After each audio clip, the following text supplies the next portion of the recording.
This is BYU Sports Nation, brought to you by the BYU Store, simulcast on BYU TV and BYU Radio.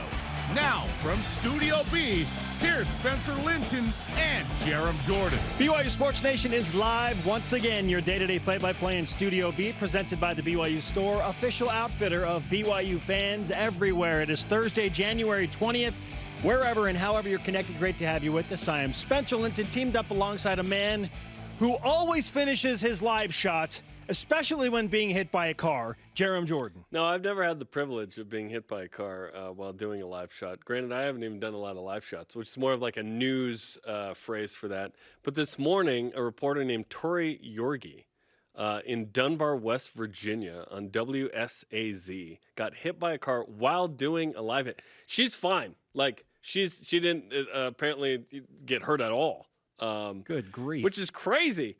And what happens is we'll have to talk to Dave McCann about this. The anchors never fully understand what's going on the other end.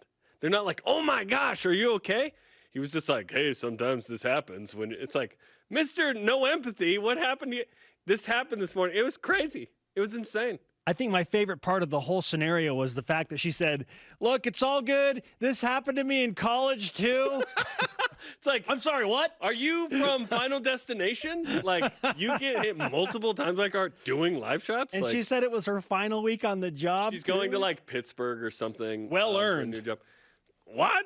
That's crazy. So, yeah, you and I have done, live stuff. Never been hit. 2019 at Tennessee, Zach Wilson overthrew Jaron Hall in warm-ups in the end zone, and it took out a light right by you. Just boom. In the control room, we were like, whoa. We had Zach Wilson sign that light stand, by the way. Who has that light stand? Travis Cameron, one of our producers. Nice.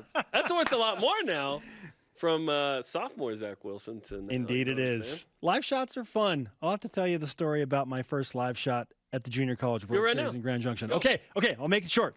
The entire newsroom at KJCT News 8 on the Western Slope in Colorado had gathered around the TVs to hopefully see me get so nervous that I threw up all over myself. Okay, I found this out after the fact. They thought you were going to throw up? They thought this is the new guy. I'd been on the job for 3 hours. Yeah. I got in town. They gave me a polo and said, you're going live in 3 hours. And I was like, okay, cool. Let's do this. So apparently they'd had some bad experiences with previous reporters making their first live. So the whole newsroom was gathered around, like waiting for me Jason to just Chang embarrass had thrown up. Yes. Thankfully, I did not. TV reporter. Worked my way through it, interviewed a little kid about the youth clinic and one of the junior college players, and apparently I sent everybody home like super disappointed that I didn't embarrass myself beyond belief. So I was grateful for that. That's funny. Very, very grateful for that. But it's because we were at BYU, we had opportunities to do that. Yeah, we did. You did stuff in comms. You did stuff, with iProvo. Fun fact that we've never said on the air, we've said it off the air in various places, different shows, that you said, hey, would you like to come work with me at KJCT in Grand Junction? You could have been at the JUCO World Series with me, Jarom. And I told you no. Hey, it worked out for the best. I said, hey, I know a guy. Well, let's bring him. It worked out for the best. You never got hit by a car doing a live shot? Just emotionally hit by a car sometimes, but it's fine. Oh, we are live, by the way. We're on? We are actually live. We started? But thankfully, no cars around here. It's not 11 p.m. and dark. We closed the door on purpose. On the show today, Greg Wrubell. Has he ever been hit by a car during a live shot? Maybe we'll ask him that. The voice of the Cougars joins us to discuss what BYU basketball can accomplish in games that on paper they're supposed to dominate. BYU volleyball star Davide Gardini on becoming the guy. He is the star of this team, why he opted to come back. And how about the new scheduling philosophy for BYU football with the addition of a certain Mountain West Conference team in 2024? We'll discuss that much and much more. And it's, of course, game day for BYU basketball, which brings us to today's BYU Sports Nation headlines. Let's go. It's a ball night men's hoops. So San Diego battle of second-place teams in the West Coast Conference. Pregame begins on BYU Radio at 8 Eastern. BYU TV's countdown to tip-off, 8:30 Eastern. BYU TV's won BYU's won all 10 matchups with the Toreros in the Marriott Center. Mm-hmm. And a reminder, tonight's game requires in-person full vaccination or a negative COVID-19 test within the last 72 hours to get in addition to the ticket. The Twitter account by Chris Murray provided the following scoop. BYU football will open the 2024 season on August 31st in Lavelle Edwards Stadium against the Wolfpack of Nevada. First meeting, it will be at the time, in 10 years because the teams last met in 2014. BYU holds the overall record 5-3-2 over the Wolfpack. But there's much more on why this matchup is significant with BYU transitioning into the Big 12. We'll discuss that in just a moment. Yeah, Chris works for Nevada Sportsnet, so he's like a legit dude. That would be funny, though, if it's just like some random Twitter account. Okay. Big Game Boomer, what's your name again? Women's Hoops was scheduled to play at Pepperdine tonight, but that was postponed due to COVID with the waves. Paisley Harding tweeted, "All we want to do is play some basketball games." Double exclamation point. Cougars play at San Diego Saturday, then host the Toreros on Monday in a twofer in 3 days. How cool is this for a couple of former BYU women's soccer stars? Ashley Hatch named one of 25 players on the United States women's national team January training camp roster, well-earned Golden Boot winner in the National Women's Soccer League. The team will practice between now and January 28th in Austin, Texas. First match is the She Believes Cup against the Czech Republic on February 17th. We'll see if Ashley gets into those matches. Michaela Coulihan was also called up to the United States under-23 national team. They also practice in Austin from January 23rd through the 28th alongside the senior U.S. women's national team. They're going to scrimmage against each other at the end of that. And Michaela was actually on a Zoom with the U23 national team at the beginning of the banquet the other night, but she didn't want to tell anybody. So she was in a side room on Zoom and then kind of came out. What are you doing? Hilarious. Just talking to the national team. Yeah, no. Cougars in the G League. TJ Haas put up 19 for the Lakeland Magic against the Wisconsin Herd. And Yoli Childs put up 12 points, 9 rebounds for the Salt Lake City Stars against the Memphis Hustle. TJ Haas is balling right now. Love to see it. He's the red-headed LaMelo Ball. Lakeland Magic.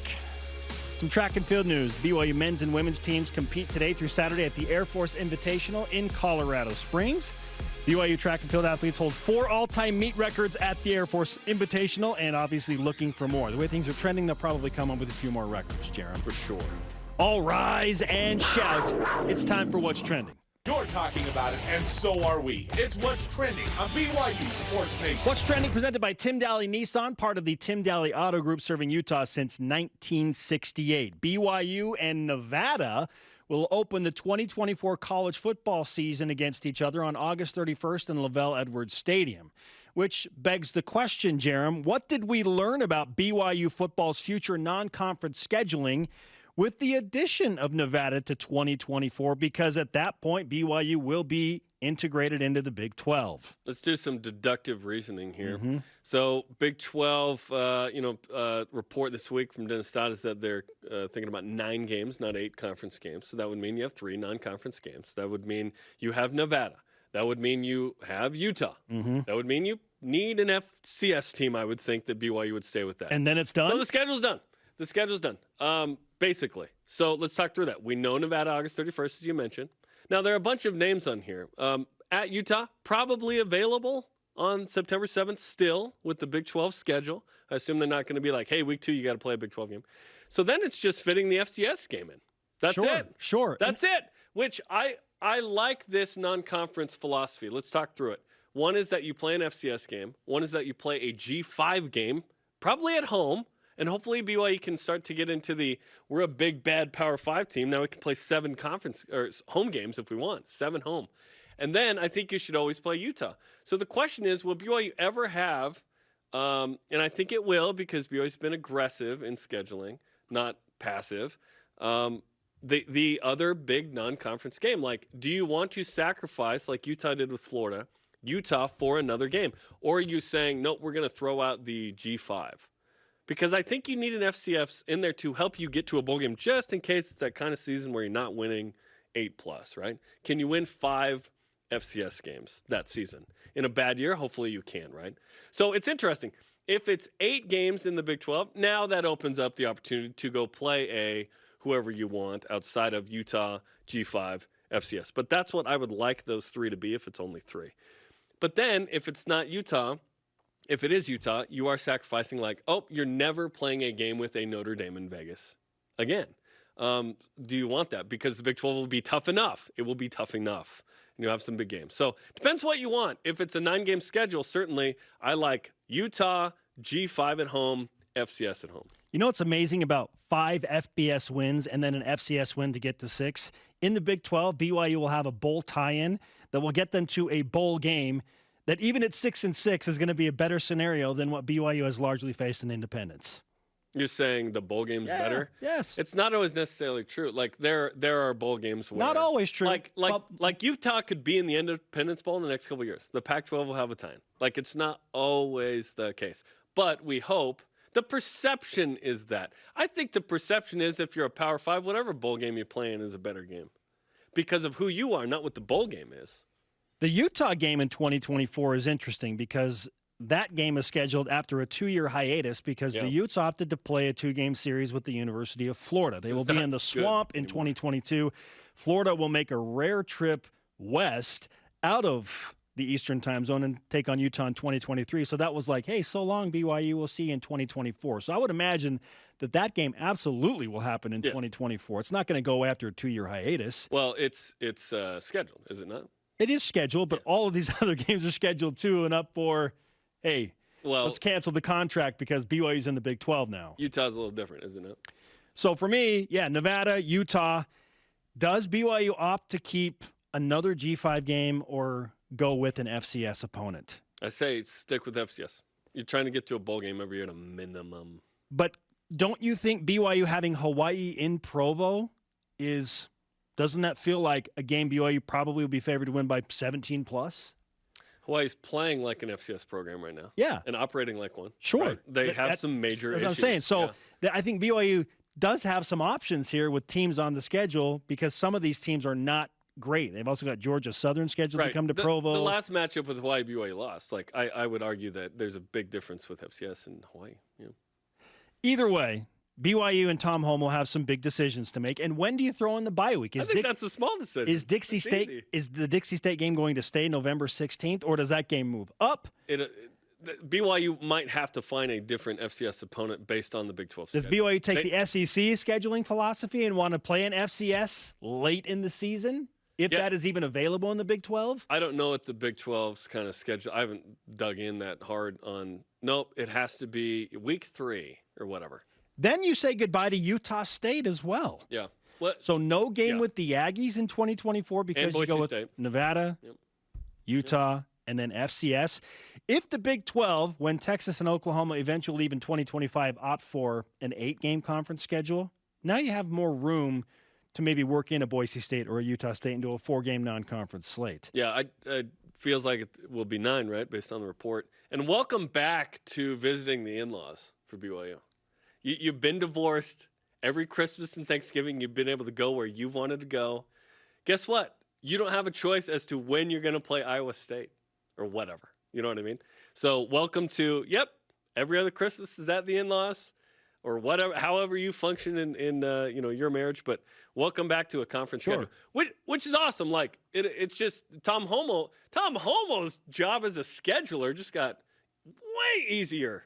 You know, it doesn't mean it's easy. Well, not necessarily because he's got to get rid of like 70 games that have contracts. Once he does, then no, that's why you have a contract. And BYU doesn't have to buy out those because they had a clause in there that if they went to a P5, it's all good. Sure. Maybe there's a minimal buyout. I'm not exactly sure, but it's not that. No, his job as a scheduler got way easier. He has 3 games a year versus 12 and a bowl game.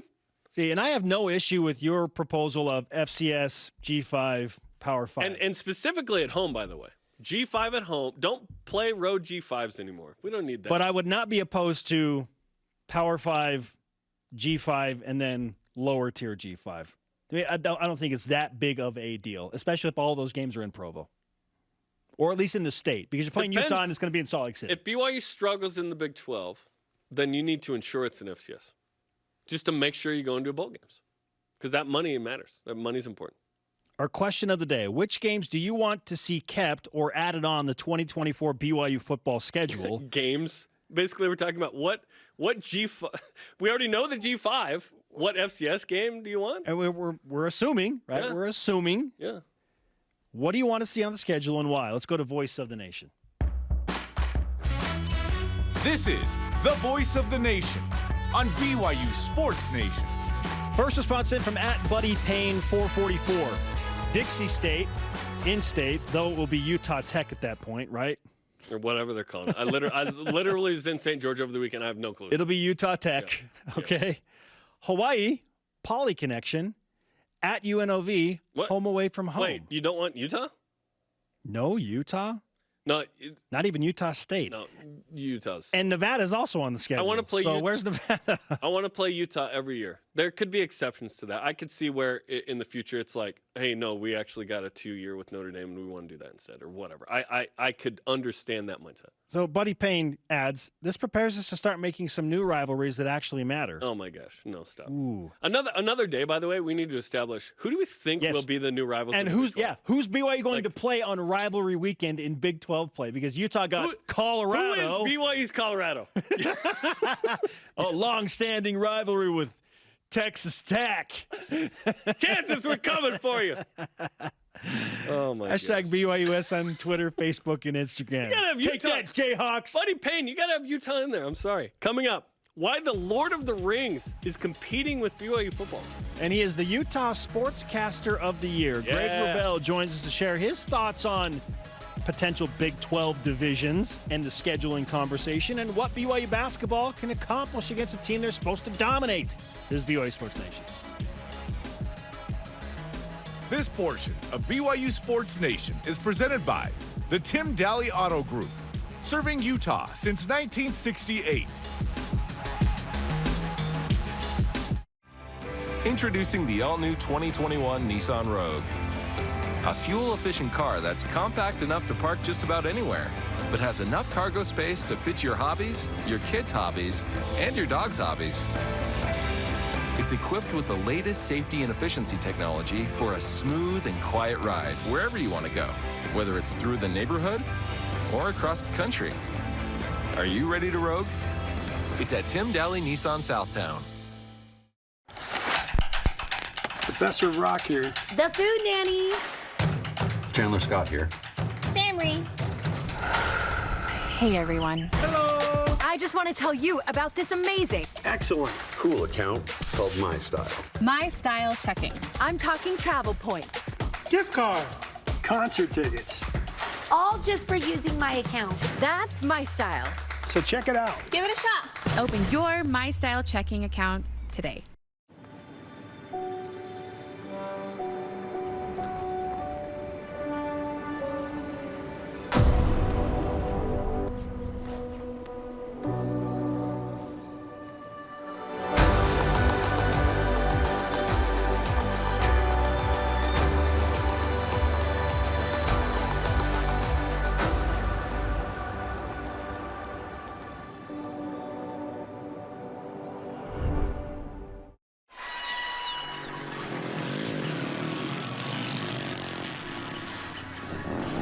Every day, I help an animal walk again. I believe that having special needs animals has brought an extra layer of richness to the fabric of our family. Not many people take in these special needs guys, but in the end, they're the best ones. It's unbelievable. It's like his disability has disappeared. Every step just proves to me that these dogs can get through anything.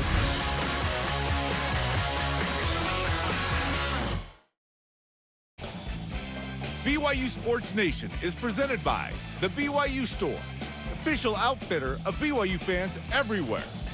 Join us tonight for a matchup of the second-place teams right now in the West Coast Conference. BYU and San Diego men's hoops. Coverage begins at 8 Eastern on BYU Radio with pregame live. 8:30 Eastern on Countdown to Tip-Off on BYU TV. We are hanging out live in Studio B. This is your day-to-day BYU Sports play-by-play. I'm Spencer Linton, teamed up with Jarom Jordan, and we are pleased to welcome in a third outstanding member of our BYU broadcasting crew. In fact, he is the Utah Sportscaster of the Year. Hey! Greg Wrubell. Congratulations, Congrats, Greg. man. That's pretty cool. Oh, thanks. They give you like a little plaque or I don't know what comes with it. I think they're getting to the back of the alphabet is what's happening. Wrubell. Yeah. Outstanding That's stuff. cool, man. Well earned, well deserved, and we look forward to much more from you, starting with tonight for BYU Yeah, basketball. we'll be there tonight. We'll all be involved one way or the other. We'll be there. Yeah. Okay, before we get to basketball, I want to talk a little about Big 12 football with BYU. How the divisions are going to be divided up has become a hot topic over the past few days. If you were picking which 5 teams, or with Oklahoma and Texas in the mix, which 6 teams BYU played in the first 2 years of the Big 12, how would you divide up those sides of the conference? Is it okay to say, like Mark Pope, hey, as long as you're in a division, do what you want with him? I really kind of feel like I'm more intrigued and excited and curious than I am demanding at this point. I think I'll accept whatever they come up with, because it'll be 12. 10 or 12 decision makers or beyond that with the commissioner, getting together and figuring out what makes sense for the entire league. I think whichever way it turns out, it's going to be fun and great and exciting and a wonderful new phase of BYU athletics. I think, geographically, maybe not as much of a sweat as there maybe used to be. Nowadays, once you're up in the air, you're in the air. I mean, you're going 500 miles an hour. It's easy to get places. Be all right. It's easy to get places. Yeah. But I think, BYU being, the westernmost schools and Texas has the other westernmost schools. I think a lot of folks look to that natural alignment, if you will. If it goes there, that's great. I think the north-south thing was intriguing. It kind of spreads you across the country a bit, and that's got its own element of interest to it. So I'm just like, bring it on. Let's go. I'm very interested to see, and Jarom and I were just talking about this, the rivalry factor, because Utah, when they went to the Pac-12, they got Colorado. Who's BYU's Colorado, Greg? Is TCU BYU's natural Colorado because of the previous games? So I was thinking a bit about this too, and I think because there is some history, I mean, BYU's played more games against TCU than any other team in that league, obviously. So, yeah, TCU's the one where you have some history at least. And let's not forget, once Gary Patterson got to TCU and Andy Dalton was there, TCU began to turn the tide as a program, and certainly against BYU. So I think TCU is a natural. I really liked the vibe of Baylor this past fall. Once you got there, and again, you have 2 religiously based, private institutions. That's kind of a natural fit in a way. So I think Baylor becomes something, somewhat natural there. Houston has a bit of a history with BYU, some games in the past. Those are the ones that come to mind, but I think TCU is the most natural one. But I think it will be great to get to venues BYU's not been before. Like as broadcasters, we have bucket list places. The Fog, going to Allen Fieldhouse is one of those places, and that'll be a regular part of the routine now. So that's another part of it that I'm really looking forward to, is new places, new venues, and new feel. I was in the car with Mark Durant. We were driving through San Francisco on Saturday night and talking about where we've been, and we've been through the WCC, or rather the WAC venues, then the Mountain West venues, the WCC venues, and now a 4th different conference of venues. You're like the pioneers, but in broadcasting. Just making their way around the country. We've been able to kind of, circumnavigate all these different leagues and create, different associations and friendships and get used to different, routines, restaurants and hotels and arenas. And it's just a great life to be able to go, as long as we've gone, a quarter of a century, and be in this many different leagues and still have some novelty going on. I think it's great. Is this ancient Israel 40 years to get to its destined home? You go back 40 years to the 80s, BYU's in the WAC. Yeah. Finally, after you find the Big 12. Find the journey, the promised land. Homeland. Yeah. The Salt Lake Temple got built in that amount of time. There's something to that, Spence. I think Baylor makes perfect sense, because I know everybody that wanted to go to Dr. Pepper and Magnolia Lanes and the whole deal. I think that's a great fit for this culture and the hat wearers and the bloggers and whatever. Okay. Love the Texas trips, and I think BYU's fan base, if you're going to go anywhere in the Big 12, that's kind of where you have a lot of. But then again, once they hit those Midwest venues that they don't really go to, you'll see how many people are drawn to there. I think that's going to be one of the coolest things, is these Big 12 schools and fan bases will find out what it's like to have BYU draw from kind of all these different pockets of the country. And like, whoa, how does this team from Provo showing so well in this arena here right now? The BYU fans are gathering in Manhattan, Kansas. Yeah. It's in Ames, Iowa. It's going to be a lot of fun. Okay, Nevada is, there's a contract there that was signed in November. BYU has yet to announce this, but Nevada, a reporter brings this up, that's the 2024 opener. So assuming we have 9 conference games, it feels like we basically know what 2024 is going to be, assuming you still play Utah. And that if BYU still opts to play in FCS, feels like, okay, we know what non-con essentially will be. What's your opinion on kind of the scheduling philosophy, if it is that, and kind of what would be your preference if you could? I think it's actually pretty simple. Your 9 league games, P5, G5, FCS. Let's go. That's what I want too. Every year. And do you want that P5 to be Utah almost every time? I think it can be Utah when it makes sense, but I think there'll be times when it doesn't for either school or both. And so you find a different P5. But, there could be some years where the P5 is Utah. the G5 is Utah State, and the FCS could be Weber State. You could have an in-state non-conference schedule, if you will, in certain years. Weber you want to do it that State would way. be a hard FCS.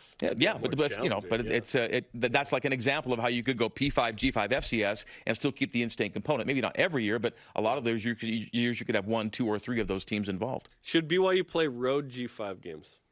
I'm of the opinion that I would love to get to a 7 home game situation. Ensure a bowl game, ensure max wins, be a big program. Does BYU need to go and play road G5s anymore? I think it depends on who.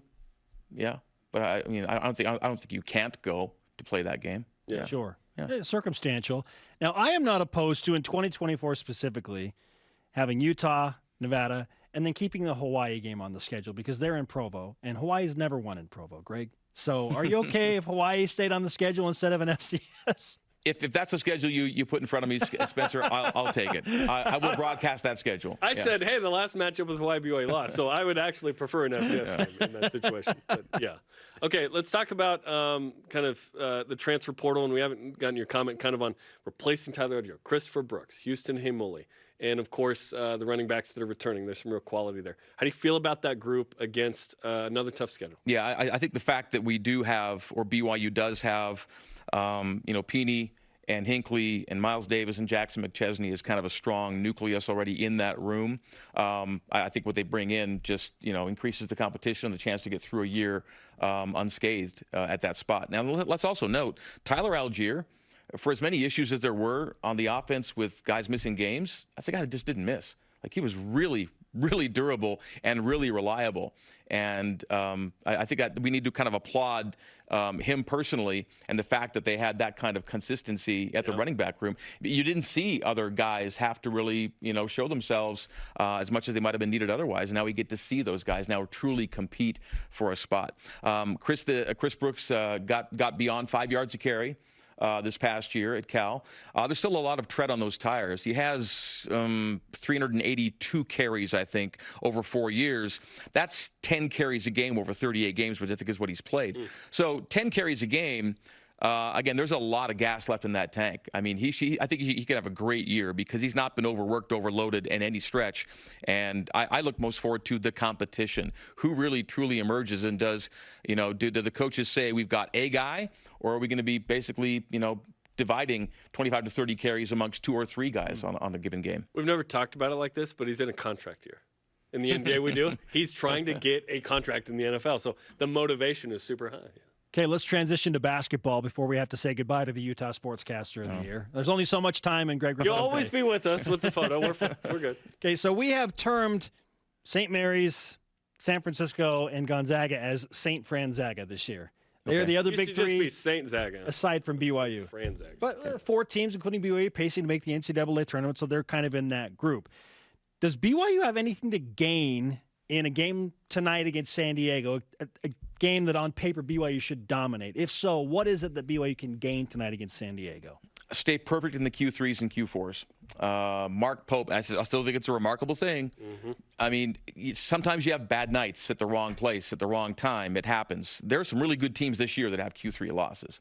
BYU in 3 years with Mark Pope has never had a Q3 or Q4 loss. So my objective for the team is to get to the end of the year and still say that Mark Pope and his guys have never lost a Q3, Q4 game. Let's keep in mind, there are 12 games left right now, 11, 12 if you reschedule Portland. Let's say 11 or 12 games left. Of those 12, let's say it's 12 right now. If they do reschedule Portland, I'm not sure they will. Either way. Hopefully Either way. So if it's 12, 8 are Q3, Q4s. Okay, so those are 8 games you kind of have to win, and then you have 2 remaining in Q1 and 2 remaining in Q2.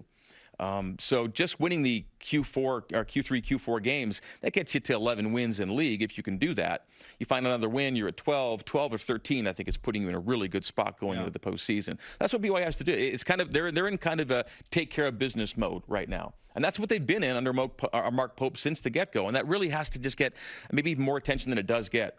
They're winning a majority of the hard games, the Q1s and Q2s, and never having a bad loss. A true quote-unquote bad loss. Yes. And we'll consider Q3s and Q4s to be the bad losses. 100%. Yeah. BTO time. Taking care of business. Yeah, exactly. Back when Turner Overdrive. Canadian band. Great Canadian band. Yes. Yeah. Greg, great to have you with us. Bachman. Remember the church. Yeah, Randy Bachman. Yeah. And his son Tal had a one-hit wonder. He did. Yes, he did. I got his autograph one day. He's so high. Yeah. High above me. Yeah. So good. So good. So lovely. Thanks, Greg. Yeah, she is. All right. Thanks, Greg. All right. Thanks, Sportscaster of the Year, Greg. Yeah. All right. Coming up, Davide Gardini joins us. Why he came back. And is adding a Power 5 transfer quarterback to BYU football a no-brainer? We'll discuss. This is BYU Sports Nation. Yeah. If I got hurt and was laid up at home, I wouldn't even think to call a lawyer. What a hassle. I'd want to meet them first. What if I told you that for your first consultation, your lawyer will come to you, home or hospital? Really? Really? They do that? If you've been seriously injured, we'll come to you. It's your job to get better. It's our job to deal with the insurance companies and protect your legal rights. Learn more at siegfriedandjensen.com. This is where we dominate. Our playground, place of business. This is our promised land, where we seek to find ourselves. And we're here to make sure the spaces our best prove themselves on appear how they should.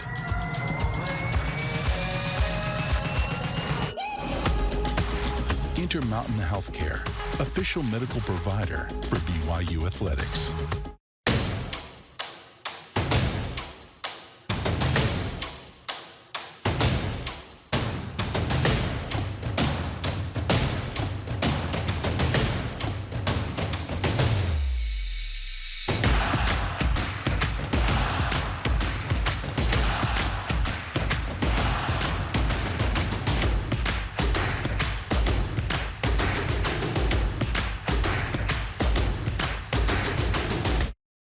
Surface conversations are just not interesting to us. We're looking for topics that will help listeners think more deeply.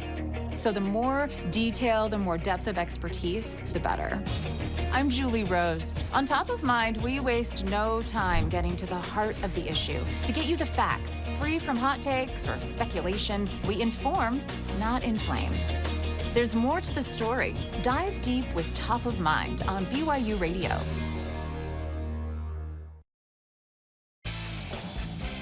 BYU Sports Nation is brought to you by Maersk, enabling global trade for a growing world. Yo, guess who's back in the Smithfield House tomorrow night for the home opener? BYU men's volleyball, ranked 10th in the country, hosting 13th ranked UC Irvine, longtime rival back in the old MPSF. Now it's Big West MPSF. BYU TV tomorrow night, 9 Eastern. Let's go. He's Jarom. I'm Spencer. This is BYU Sports Nation on a Thursday. To interact with the show and get content throughout the day, you know what to do. Follow us on the social media platforms like Facebook, Twitter, Instagram, YouTube, and TikTok. Also, let's whip it. The Cougar Whip Around presented by Maersk, your integrated container logistics company, enabling global trade for a growing world. Spencer, will Foose catch Yoli or Eric Mika in freshman blocks and or rebounds? Ooh. And he's pacing right now to potentially do so. I'm going to say that he catches at least one of them in one of those categories, Jarom. I'll go both. You think both? Let's go both. He's on the Yoli Eric trajectory because Eric started his whole freshman year. Yoli started part of the year, most of the year.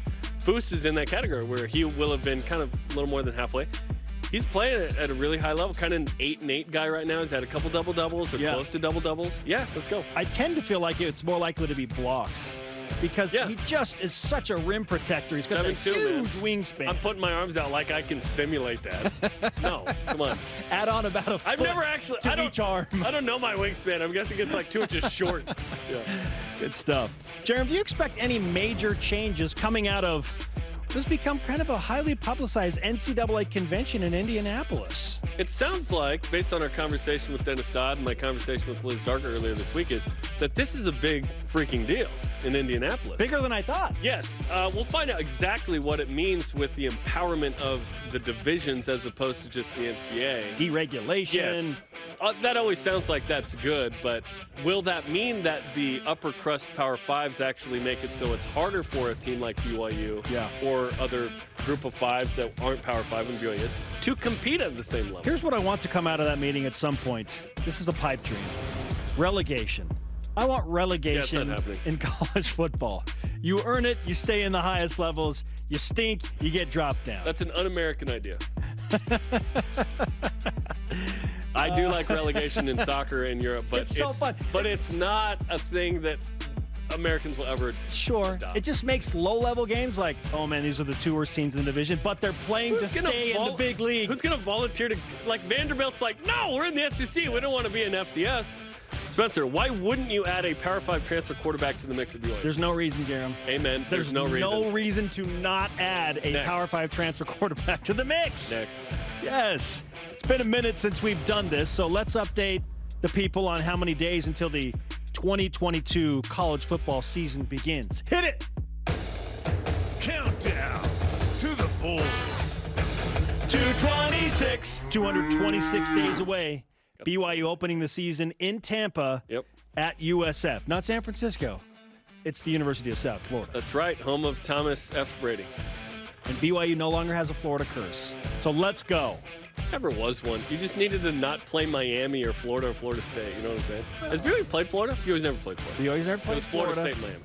Yeah. BYU did lose to USF in 2019, Jarom, which was weird. A 4-8 USF team that fired their coach. And then BYU also lost to Memphis. BYU was 7-6, too, by the way. That was a mediocre BYU. I know. But, the Boca Raton Bowl and Zach Wilson, they handled everything, right? Oh, yeah.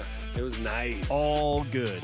Okay, one more question for you, Jarom. Are you more excited for the BYU season opener on September 3rd against the USF Bulls or the season opener on Amazon of the Lord of the Rings series debut called Power of the Rings? Because, the Power of the Rings. Because it's USF, it's Lord of the Rings. They spent $1 billion on season 1. $1 billion! It's got to be good. By the way, one of the 2 showrunners, remember the Church of Jesus Christ letter? No kidding. J.D. Payne. Wow. Yep. Is that why you're more excited too? No, I love Lord of the Rings. Let's go. I know you love Lord of the Rings. I feel like you should wax USF. You know what I mean? What if it came down to, the only way you can watch it is live format, and you have to do it head-to-head against BYU football? I can have multiple screens. I know you can. What are you, a pioneer? I know you can. I'm just saying, what if it were that scenario? Which would you choose? What if I only had one screen? What in the heck happened in my house? We have 9. Come on. How am I supposed to parent without these? Are you? Am I? You want the football game? I want the football game, bro. Coming up, we double down with our predictions for a ball night. And we speak with BYU men's volleyball star Davide Gardini to preview tomorrow night's awaited home opener. This is BYU Sports Nation. He's already in game mode. Let's go.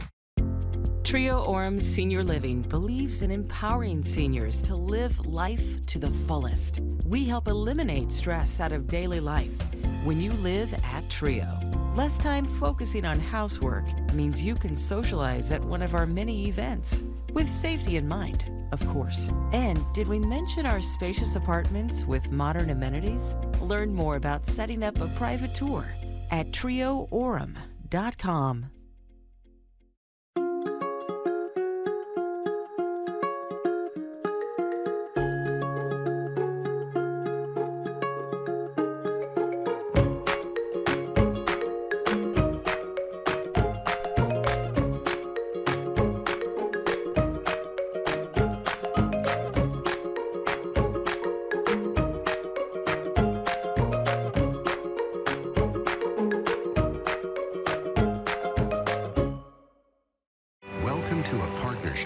Customer experience comes first. It's our focus. It's your expectation. We provide support to those that go the extra mile for all of us. Supplying products, training, and service for generations. Learn more at bradyindustries.com.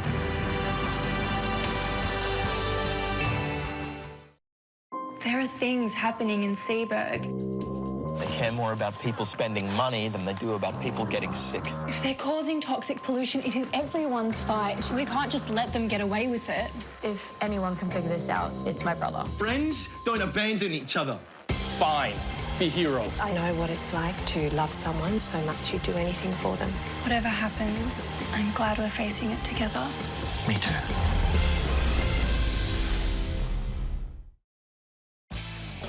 BYU Sports Nation is presented by the BYU Store, official outfitter of BYU fans everywhere. On the latest BYU Sports Nation right now with Kiki Solana, which is apparently being viewed by a member of our crew. She's putting a twist on some of her favorite BYU posts of the week and do BYU arenas equal paradise. Check it out on Twitter, Instagram, YouTube, and Facebook. Fun fact, Kiki and a friend saw a cheap flight to Cancun, jumped on, left Saturday, came back Tuesday. I saw her in the office yesterday. I was like, weren't you just in Cancun? That's pretty awesome. That's what happens when you're don't have a family. And you have a family. Disposable income. Just leave. No kids. It's great. How come we didn't? What I'm saying is, how come we didn't do stuff like that? You and I just need to bail on this program and just go to Cancun. This week Why didn't we do that? We will anotbut day. Welcome back to BYU Sports Chef, Nation. Get ready. We are live in Studio B, full of regret. That's every day for me. But we're about to make it better because joining us now on the set is the star of BYU men's volleyball, Davide Gardini. Davide, it's great to have you back in studio. Thank you guys for having me. It's always good to be here. I feel like you've been on 4 times, and I've missed 3 of those. Probably. I feel like this is a rare occurrence. Exactly. And you're like, hey, I was on the show. Where were you? And I'm like, you were here for my first one, though, and made me feel better. So then I got used to it. Okay, yeah. I apologize. Hey, speaking of social media, we're just talking about BYU Sports Nation right now. Davide, a few weeks ago, I saw a post from you. In fact, I messaged you about this. Of your car sliding on snow and ice and nearly hitting a pole. And you took a picture of how close it was to hitting this pole. Insanely close. If this were a volleyball play, it would have been under review for whether the ball was in or out. I would have challenged it. I would have challenged that. Yes, it was way too close. What's it like driving in the snow still for you as an Italian? I'm kind of getting used to it, and I would say I'm pretty good at it. I've never struggled, and there was nobody around, so I was just with one of my teammates. We were fooling around.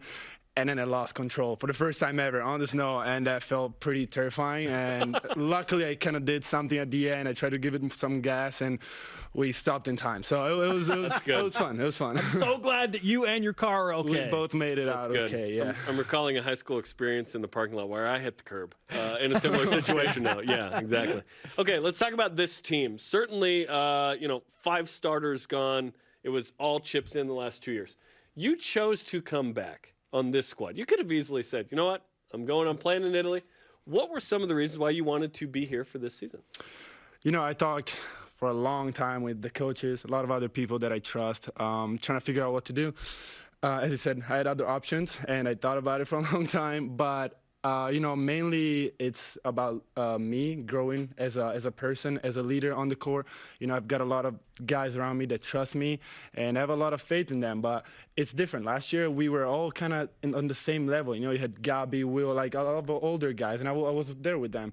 This year, sometimes I feel like it's just me in there. And it's a great feeling because you got more responsibility. You got to think about way more things. And, the main reason why I thought this is going to be good for me is because at some point in my career, I might get to this point again, maybe professionally overseas. Mm-hmm. So this year is going to help me down the stretch when I'm in that spot again. And, I might learn something that's going to help me. How are you handling that? Because it's certainly different like you talked about. and the first weekend, 2 starters can't go, we're unavailable, COVID stuff.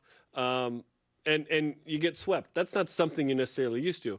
And this season, you guys are going to have natural growing pains. How are you sort of coping with this new role? It's tough, man. It takes a lot of energy out of you. I never realized that until these 2 games, because in practice you don't really feel that, even if we've been practicing for a while. But it drains you because you are there and you just got to make sure that the guys around you stay with some energy and all that. So we played a 3-set game against Spencer the second night, and halfway through the 3rd set, I was like, man, if we go to 5, I don't know how I'm getting to the end of this game because I was drained. I had nothing. I was emotional energy, everything. Adrenaline is always up there, and you gotta talk to you gotta always be engaged. Whereas last year, it's not the best, but sometimes it'll be like, hey, Gabi can take care of that, or Zach Ashenberg will be fine. This year, I can't do that. I don't want to do that. Sure. This is why I came back, because I gotta learn how to help the guys around me, and so it takes some energy. It's tough. Yeah, I love that insight. I've never thought about the physical toll there. It's very challenging. Davide Gardini is with us on BYU Sports Nation. What did you learn about your team in the first 2 matches that has you feeling encouraged about what you're capable of this season? Because I know it's tough to find good in tough losses like that, but where did you start with that? I think we know that we're a physical team. Even though we lost big pieces, we still got a lot of young guys that are very physical. And when we are focused and when we can play consistent volleyball, doesn't have to be the best volleyball, but when we can be consistent, we can play with everybody. We can beat everybody. But at the same time, if we don't have that consistency, then you see us going down. So we can be really up there or just down. So we just got to find a way to be in the middle or just stay on that better part of our playing. And I think we can do that. I think I saw some pieces of it, and we just got to make sure to stay there all the time. I'm excited about a lot of things with this team. One of them is Mix Ramanis. So he's a kid from California, Latvian descent.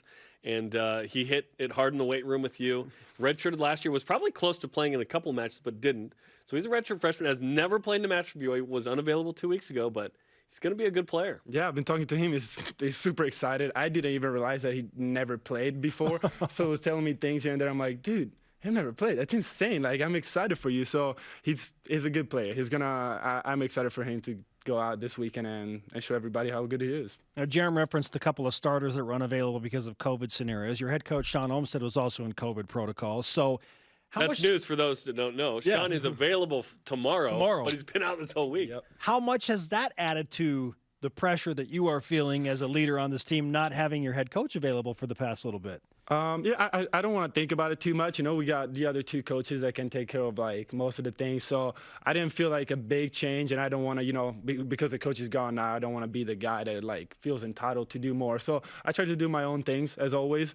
Try to help the guys where I can and trying to focus on my things as well. But you know, we'll miss Sean. It's going to be good to have him back on Friday for the game. So you okay with that mustache? I don't know. Yeah, I think so. I could say so. Yeah, Sean, you can keep it. You can keep it. The plan is for him to keep it tomorrow, so you'll see it on full display. New setter, always, a big question. Zio Meyer was a guy that played a little bit last year. How's the development of Zio Meyer as taking over for Will Stanley? Oh, it's been insane. The kid has been growing a lot. He's gotten better in every single part of the game. He's still a young player. He hasn't played in college like most of the other guys. So sometimes he makes those plays that you're like, you see they're a little, out of the blue. You're like, you don't expect them.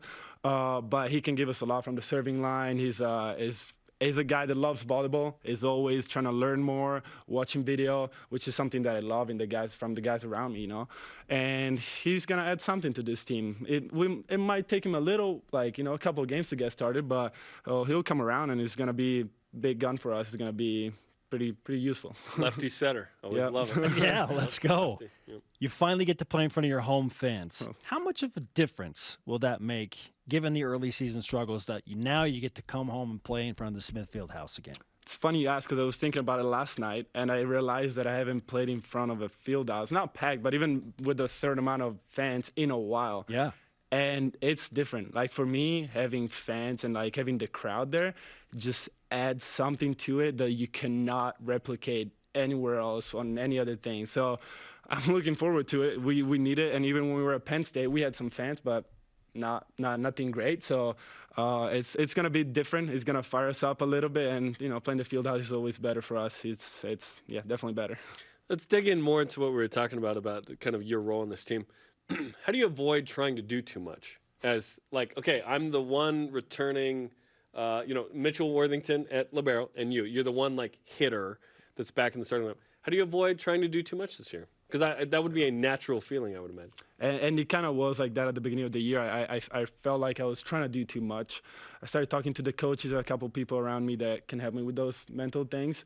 And, the main thing that I learned is that I still got to trust the guys around me. I got to believe that they're going to do their job. And even if they don't, I cannot always be the one that's got to be there and, tell them something. I got to let them be, And so I started realizing that, try to stay on my side, just say something when I feel like it's needed.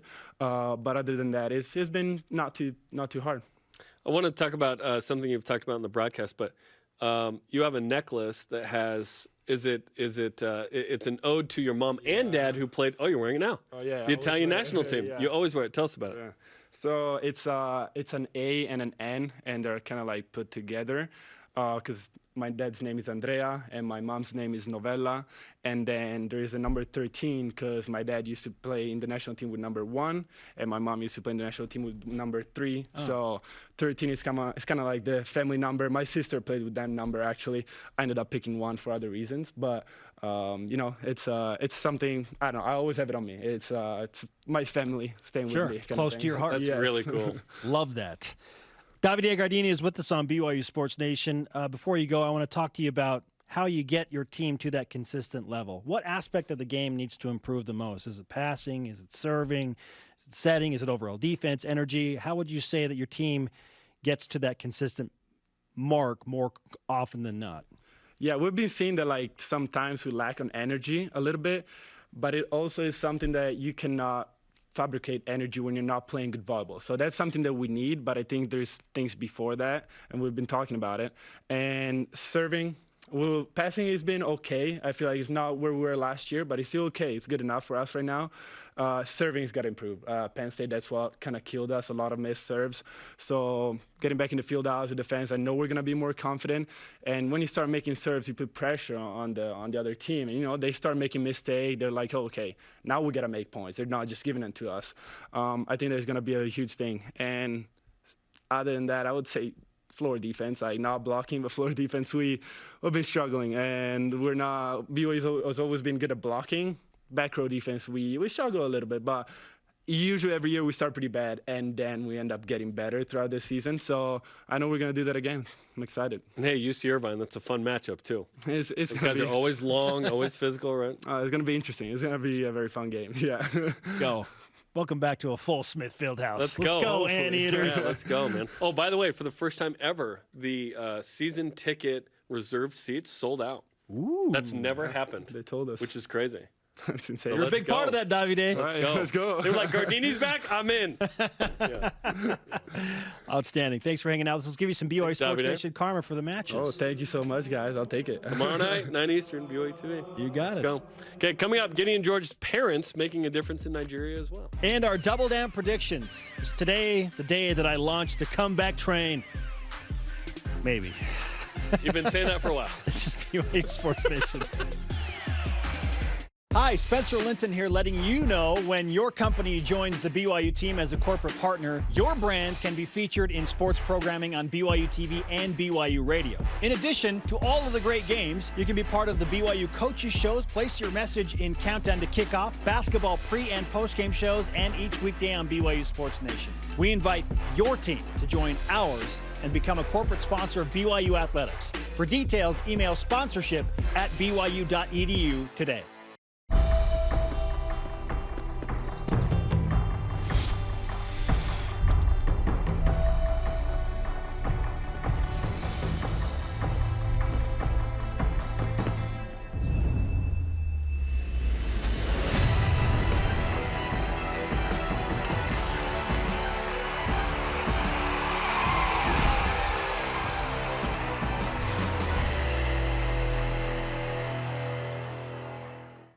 I don't think I've ever turned on anything from BYU TV and not found myself smiling. I think it's just really inspiring, just seeing people help one another. It helps me show my kids good examples of the way that we should live. I really like Studio C because we can all laugh together. It's actually something that makes us reconnect and brings us closer to our family. I love BYU TV. All of us together.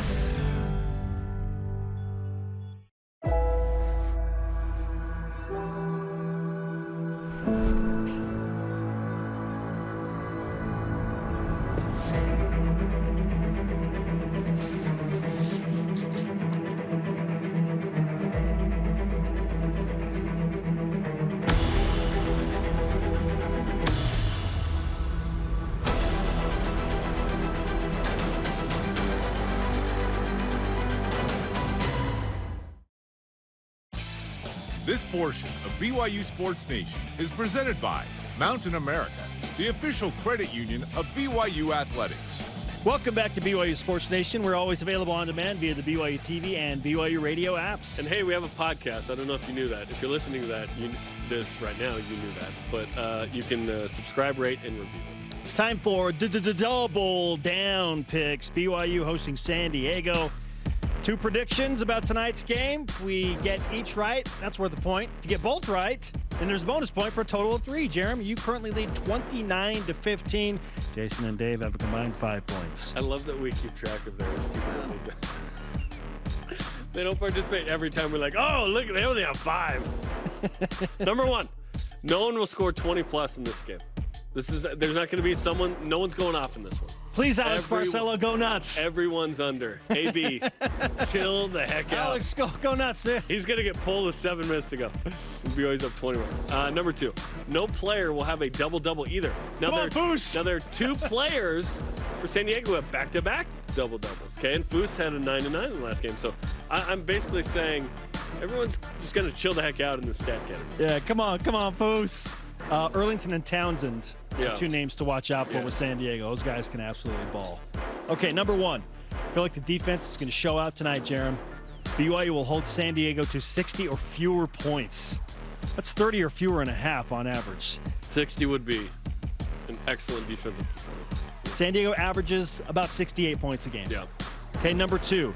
San Diego will make 5 or fewer 3-pointers. A big part of BYU holding the Toreros to under 60 is going to be what they've been so good at, BYU, and that is 3-point defense. This year, San Diego averages 6 makes per game. It'll be 5 or fewer threes made by San Diego tonight. Okay. So if the Toreros shoot well, I'm in big trouble. I wish you had read that as it was written in here. By the way, I did not write that Dan Diego. Who's Dan Diego? You're like, who is this one guy's man? not going to make 5 or fewer. Or maybe it's Don Diego. Don Diego. Don Diego. Yeah. Governed by the Germans.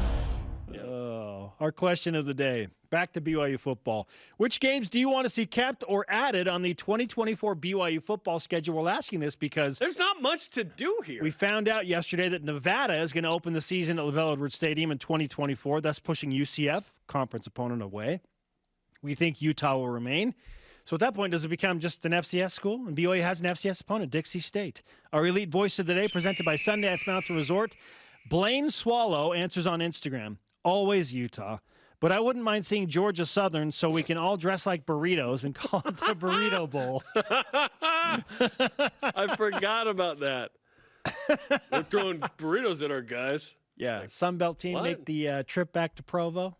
I said that's another team. No, that's another thing. No Sunbelts. I'm sorry. The experience with Coastal Carolina. Oh, and now on the Georgia road? Southern, Absolutely not. I know there's a few bad apples or whatever, but come on. Come on. Today's Rise and Shout Out presented by Mountain America, the official credit union of BYU Athletics. Gideon George's parents helping distribute some of the shoes that have come over. More shipments. That's super cool. Gideon posted this. Continues to be an amazing resource in Nigeria. That's awesome. Thanks to everybody who donated. It's unbelievable. Our thanks to today's guests, Davide Gardini, and the Sportscaster of the Year in Utah, Greg Wrubell. Sorry to Dennis. For Jarom, I'm Spencer. Shout out to Ryan Millar. Let's get some volleyball in there. Danny Angie, Greg Kite on tomorrow. See you tonight for BYU basketball. Go Cougs.